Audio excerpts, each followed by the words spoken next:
राधे राधे आप सभी को। सामने एक बहुत ही गहरी, बहुत ही महत्वपूर्ण और दिल को छू लेने वाली बात लेकर आया हूँ। यह बात उन संकेतों के बारे में है जो भगवान तब देते हैं जब वे तुम्हारे पापों को नष्ट कर रहे होते हैं। बहुत से लोग इन संकेतों को समझ नहीं पाते। वे सोचते हैं कि जीवन में जो तकलीफ आ रही है, जो उलझन आ रही है, जो दुख आ रहा है, वह सब बस यूं ही हो रहा है। लेकिन भक्तों, हर घटना के पीछे कोई न कोई संदेश जरूर होता है। और जब भगवान अपने भक्त को शुद्ध करना शुरू करते हैं, जब वे उसके भीतर जमा हुए बोझ को हटाना शुरू करते हैं, तब जीवन में कुछ खास संकेत दिखने लगते हैं। सबसे पहले यह बात समझ लो कि पाप का अर्थ सिर्फ बड़ी बड़ी गलतियां नहीं होता। पाप का अर्थ बहुत व्यापक है। पाप वह भी है जब हम किसी का दिल दुखाते हैं। पाप वह भी है जब हम किसी से झूठ बोलते हैं। पाप वह भी है जब हम किसी का हक मारते हैं। पाप वह भी है जब हम बेईमानी करते हैं। पाप वह भी है जब हम जानबूझकर या अनजाने में किसी को चोट पहुंचा देते हैं। पाप वह भी है जब हम अपने अहंकार में किसी से कठोरता से बोलते हैं। और पाप वह भी है जब हम अपने भीतर सच को छुपाकर गलत काम को सही ठहराने लगते हैं। भक्तों, हम सब किसी न किसी रूप में ऐसे काम करते हैं जिनका असर बाद में हमारे मन पर पड़ता है। कभी हम जल्दी में गलती कर देते हैं, कभी गुस्से में ऐसा बोल देते हैं जो नहीं बोलना चाहिए, कभी मोह में आकर गलत रास्ता चुन लेते हैं, कभी अपने स्वार्थ के लिए किसी को दुख पहुंचा देते हैं। और जब बाद में हमें समझ आता है, तब मन में पछतावा होता है।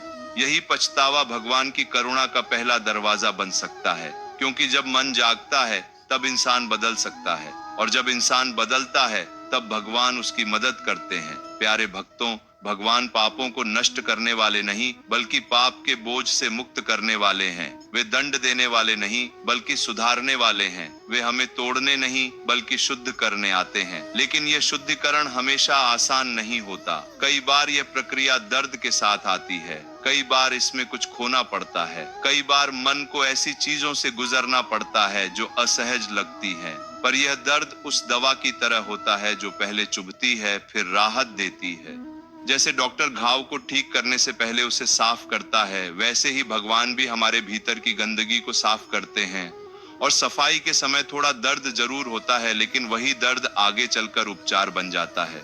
इसीलिए जब भी जीवन में ऐसा समय आए, डरो मत। समझो कि शायद भगवान तुम्हें हल्का कर रहे हैं। शायद वे तुम्हें किसी पुराने बोझ से मुक्त कर रहे हैं। शायद वे तुम्हारे भीतर जमा हुई गलतियों, गलत आदतों, गलत संबंधों और गलत सोच को बाहर निकाल रहे हैं। और जब यह होता है, तब जीवन में कुछ संकेत दिखते हैं। आज मैं तुम्हें ऐसे 13 संकेत बताने जा रहा हूँ। अगर ये संकेत तुम्हारे जीवन में आए हों, तो समझो कि भगवान तुम्हारे भीतर कार्य कर रहे हैं। वे तुम्हें साफ कर रहे हैं, वे तुम्हें नया बना रहे हैं। भक्तों, कभी कभी अचानक मन में पुरानी गलती याद आ जाती है।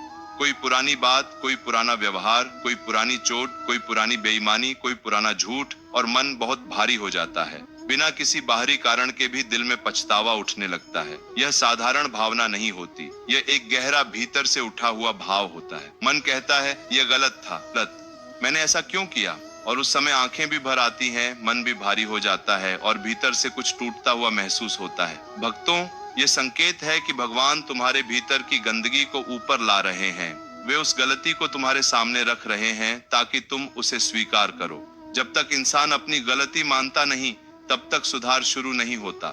लेकिन जैसे ही वह सच्चे मन से कहता है, हाँ, मुझसे गलती हुई, उसी क्षण शुद्धि का रास्ता खुल जाता है। इसलिए अगर तुम्हारे भीतर सचमुच पछतावा आ रहा है, तो उसे दबाओ मत, उसे महसूस करो। फिर भगवान से कहो, प्रभु, मुझसे गलती हुई है, मैं क्षमा चाहता हूँ, मुझे सही रास्ता दिखाइए।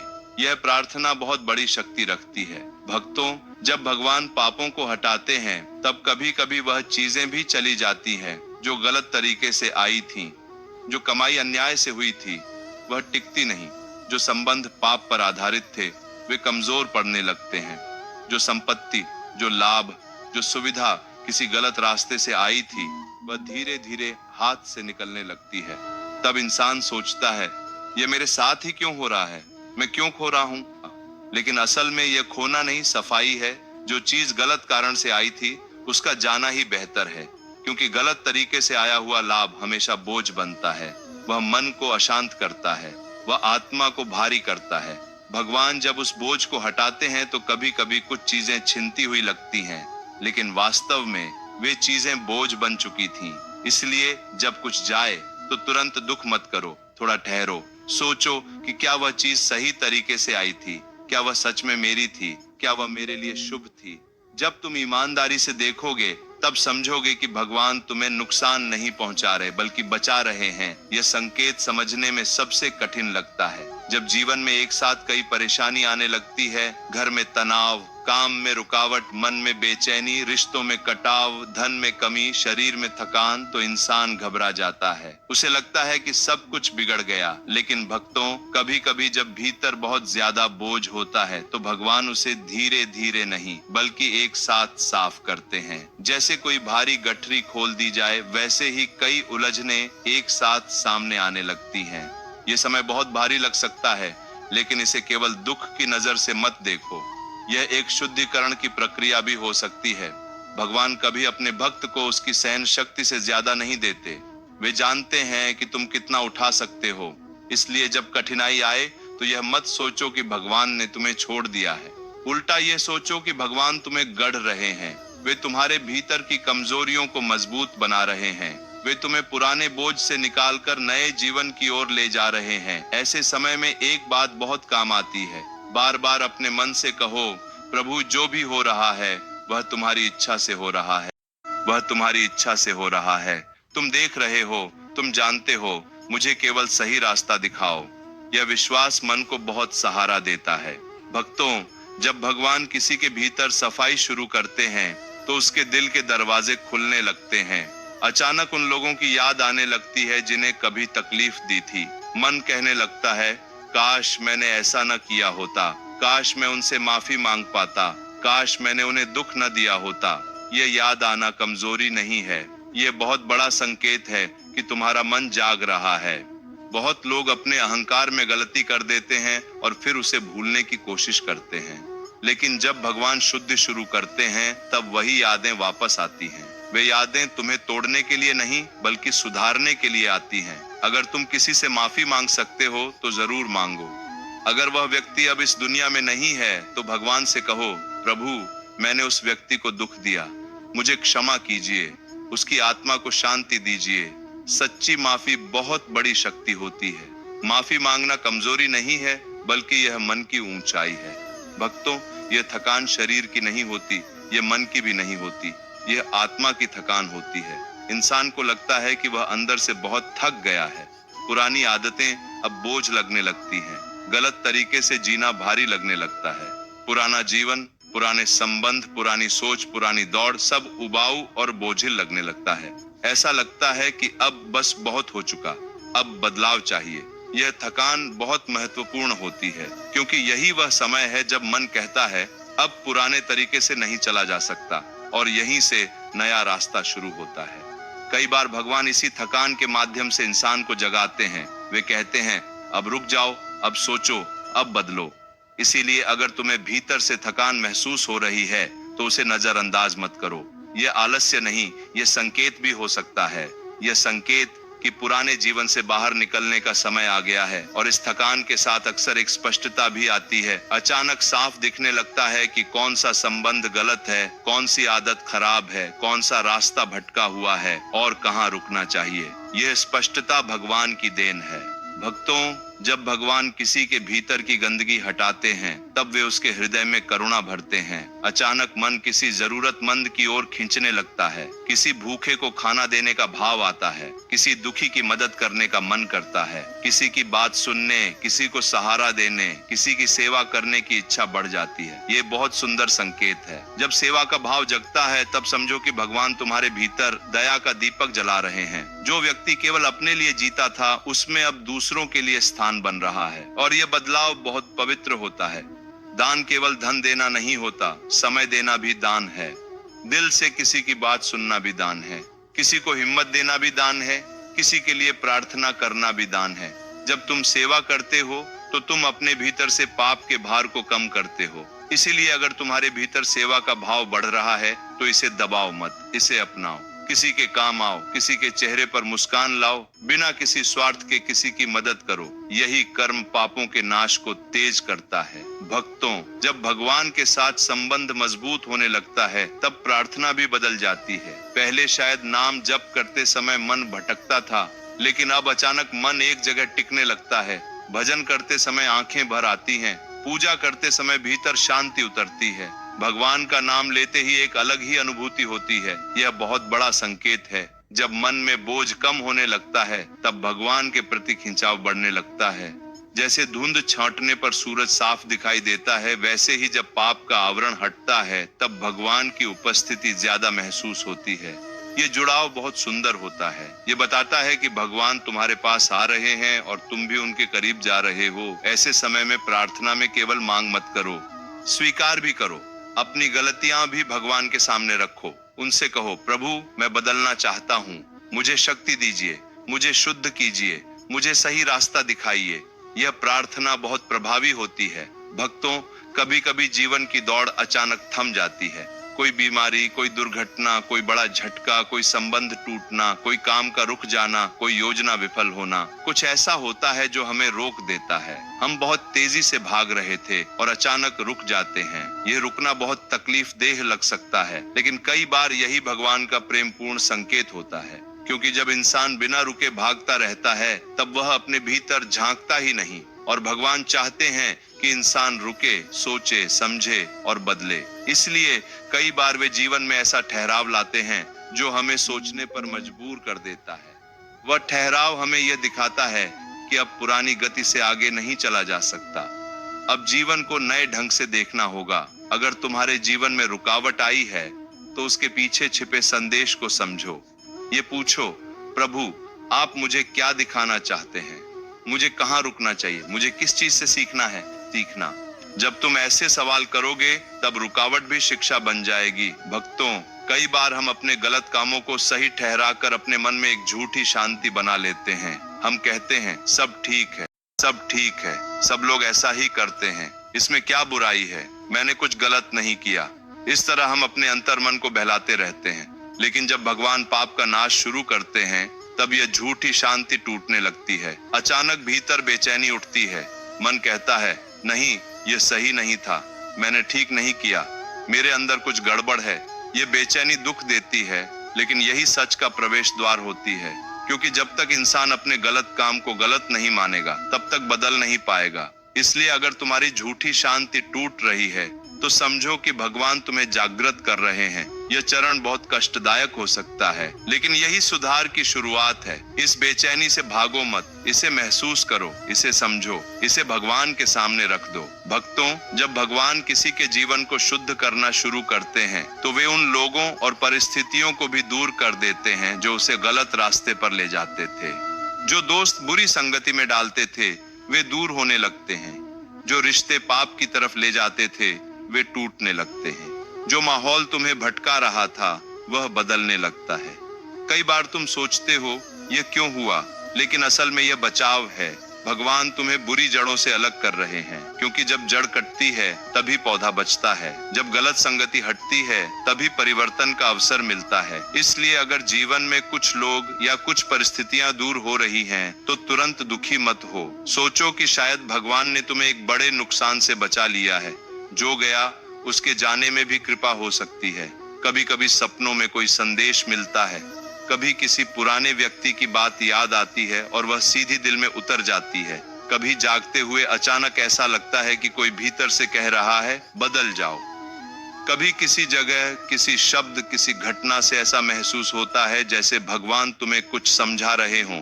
यह बहुत निजी अनुभव होता है, लेकिन बहुत लोगों के साथ होता है। भक्तों, भगवान केवल बड़े चमत्कारों से ही नहीं बल्कि छोटे संकेतों से भी बोलते हैं। वे सपनों से भी बोलते हैं, वे अनुभूति से भी बोलते हैं, वे मन की गहराई से भी बोलते हैं।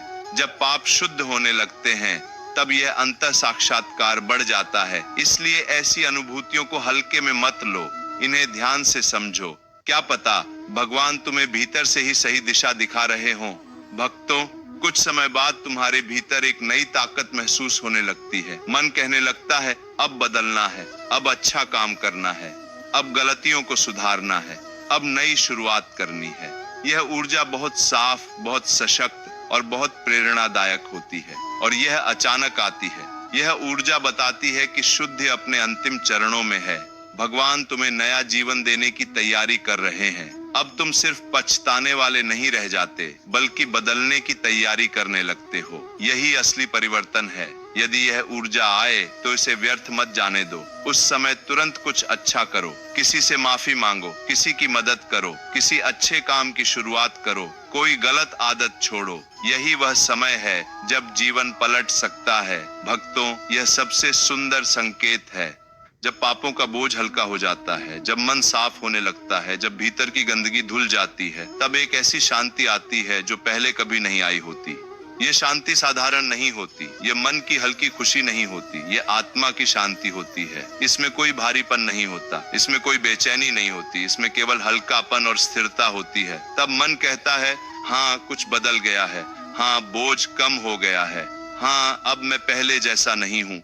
ये शांति भगवान की कृपा का सबसे बड़ा प्रमाण हो सकती है, क्योंकि जब आत्मा शांत हो जाती है तब समझो कि सफाई पूरी होने लगी है और उस शांति के साथ एक नई शुरुआत होती है। नया जीवन, नया सोच, नया संबंध, नया व्यवहार, नया विश्वास। भक्तों, अब मैं तुमसे कुछ बहुत जरूरी बातें कहना चाहता हूँ। यदि तुम चाहते हो कि भगवान तुम्हारे पापों को नष्ट करें, तो केवल संकेतों को देखने से काम नहीं चलेगा। तुम्हें भी कुछ कदम उठाने होंगे। पहला कदम है अपनी गलतियों को स्वीकार करना, खुद से भी, भगवान से भी, और जहां संभव हो वहां उन लोगों से भी जिन्हें तुमने दुख दिया है। जब तक स्वीकार नहीं होगा तब तक सुधार पूरा नहीं होगा। दूसरा कदम है सेवा करना। जितना हो सके किसी एक इंसान की मदद जरूर करो, बिना स्वार्थ के, बिना अपेक्षा के, बिना दिखावे के। सेवा मन को शुद्ध करती है। तीसरा कदम है भजन और प्रार्थना को अपने जीवन का हिस्सा बनाना। हर दिन थोड़ा समय भगवान के लिए निकालो, नाम जप करो, मन को शांत करो, उनसे बात करो, इससे भीतर की रोशनी बढ़ेगी। चौथा कदम है गलत आदतों को छोड़ना। ये एक दिन में नहीं होगा, लेकिन एक एक करके जरूर होगा। गुस्सा, झूठ, लोभ, नफरत, ईर्ष्या, छल, इनसे धीरे धीरे दूरी बनाओ। जहाँ सुधार की जरूरत है वहाँ साहस के साथ बदलो। पांचवा कदम है भगवान पर भरोसा रखना। कई बार प्रक्रिया लंबी लग सकती है, कई बार मन टूट सकता है, कई बार लगेगा कि कुछ नहीं बदल रहा, लेकिन भरोसा रखो, जो काम भगवान शुरू करते हैं उसे अधूरा नहीं छोड़ते। वे समय आने पर सब ठीक कर देते हैं। भक्तों, याद रखो, पापों का नाश सजा नहीं है, यह भगवान की सबसे बड़ी करुणा है, क्योंकि वे तुम्हें नष्ट नहीं कर रहे, वे तुम्हें निखार रहे हैं। वे तुम्हें गिरा नहीं रहे, वे तुम्हें उठने लायक बना रहे हैं। वे तुम्हें गिरा नहीं रहे, वे तुम्हें उठने लायक बना रहे हैं। वे तुम्हें बेइज्जत नहीं कर रहे, वे तुम्हें शुद्ध कर रहे हैं। वे तुम्हें अकेला नहीं छोड़ रहे, वे तुम्हारे साथ काम कर रहे हैं। जो दर्द तुम्हें दिखाई देता है उसके भीतर कृपा छिपी होती है। जो हानि लगती है उसके भीतर सुरक्षा छिपी होती है। जो रुकावट लगती है उसके भीतर संदेश छिपा होता है। और जो शांति अंत में मिलती है वह बताती है कि भगवान ने सच में तुम पर काम किया है। इसलिए जब भी तुम्हारे जीवन में गहरा पछतावा आए, कुछ खोने लगे, कठिनाइयां बढ़े, माफी का भाव जागे, आत्मा थक जाए, सेवा का मन हो, प्रार्थना में गहराई आए, जीवन रुक जाए, झूठी शांति टूटे, गलत लोग दूर हों, भीतर कोई गहरी अनुभूति हो, नई ऊर्जा मिले और अंत में शांति उतर आए, तो समझ लो कि यह सब व्यर्थ नहीं है। यह भगवान का कार्य है, यह शुद्धि की यात्रा है, यह नए जीवन की तैयारी है। प्यारे भक्तों, जो इंसान भगवान के साथ चलता है उसका जीवन बदल जाता है। उसके भीतर की अंधेरी परतें हटने लगती हैं, उसका मन हल्का होने लगता है, उसकी वाणी में मिठास आने लगती है, उसके व्यवहार में करुणा बढ़ने लगती है और उसका जीवन धीरे धीरे एक नए प्रकाश से भरने लगता है। बहुत बार लोग पूछते हैं, अगर भगवान हमारे पाप नष्ट कर रहे हैं तो फिर हमें दर्द क्यों होता है? भक्तों, इसका उत्तर बहुत गहरा है। सोचो, अगर किसी इंसान के शरीर में जहर फैल जाए तो डॉक्टर उसे निकालने के लिए इलाज करेगा। इलाज के दौरान तकलीफ भी होगी, दवा भी कड़वी लगेगी, कुछ दिनों तक कमजोरी भी महसूस होगी, लेकिन वह सब इसलिए होता है ताकि इंसान ठीक हो सके। उसी तरह जब मन और आत्मा पर पापों का बोझ बढ़ जाता है तब भगवान उसकी सफाई शुरू करते हैं। और सफाई के दौरान कुछ दर्द होना स्वाभाविक है, लेकिन इस दर्द और दुनिया के सामान्य दुख में फर्क होता है। सामान्य दुख इंसान को अंदर से तोड़ देता है, जबकि भगवान द्वारा दी गई शुद्ध की प्रक्रिया इंसान को भीतर से मजबूत बनाती है। इस प्रक्रिया से गुजरने के बाद इंसान पहले से ज्यादा समझदार, शांत और दयालु बन जाता है। उसका घमंड कम हो जाता है, उसका मन विनम्र हो जाता है और सबसे बड़ी बात, वह भगवान के और करीब आ जाता है।